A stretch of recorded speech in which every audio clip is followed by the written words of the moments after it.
मेरे प्यारे बच्चों, आज कक्षा 10 विषय हिंदी के पद्य के अंतर्गत सूरदास के पदों के क्रम में 10वां पद निर्गुण कौन देश को बासी की व्याख्या प्रस्तुत करेंगे।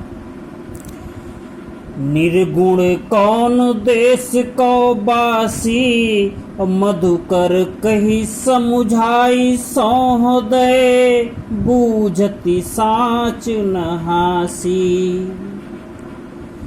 उद्धव जो कृष्ण के मित्र हैं, जो गोपियों को योग का संदेश देने के लिए आए हैं, बार बार योग का उपदेश देते हैं, निर्गुण की महिमा का बखान करते हैं।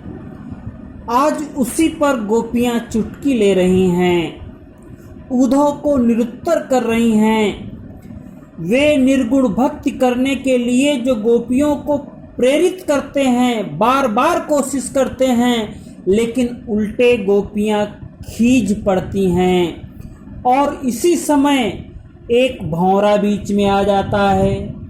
मधुकर कही समुझाई सौहृदय, पूछ रही हैं गोपियां, कहती हैं, हे भौरे, हम तुझे सौगंध देकर पूछती हैं। बूझती साच नहासी, हम सही सही पूछ रहे हैं, सही सही बताना कि निर्गुण निराकार ब्रह्म किस देश में किस स्थान पर रहता है। ये हंसी की बात नहीं है, सही सही बताना, उसके बारे में हम जानना चाहते हैं।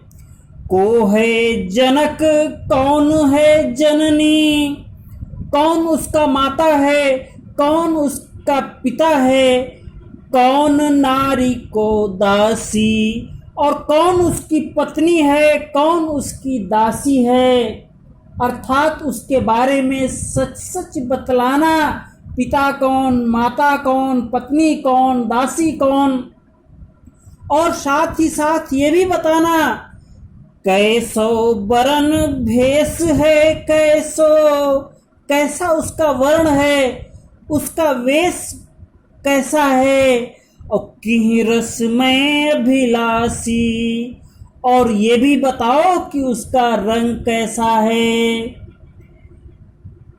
पावे गो पुनिकियो आपुनो, और जौरे कहोंगो गासी, करेंगो गासी अर्थात छल करेगा। यदि तू मुझसे छल करेगा तो तू जैसा करेगा वैसा भरेगा।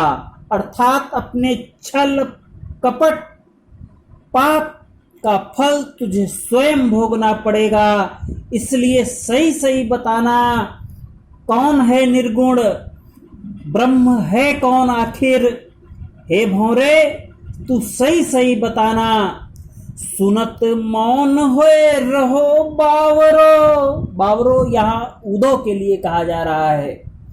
सूरदास जी कहते हैं कि उद्धव बिल्कुल चकरा गए हैं, बावरे से हो गए हैं और मौन हो गए हैं।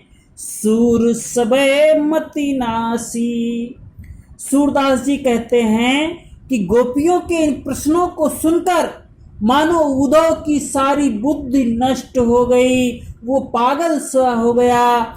निर्गुण संबंधी इन प्रश्नों का कोई उत्तर उसके पास नहीं रह गया, अर्थात उद्धव जी निरुत्तरित हो गए। धन्यवाद।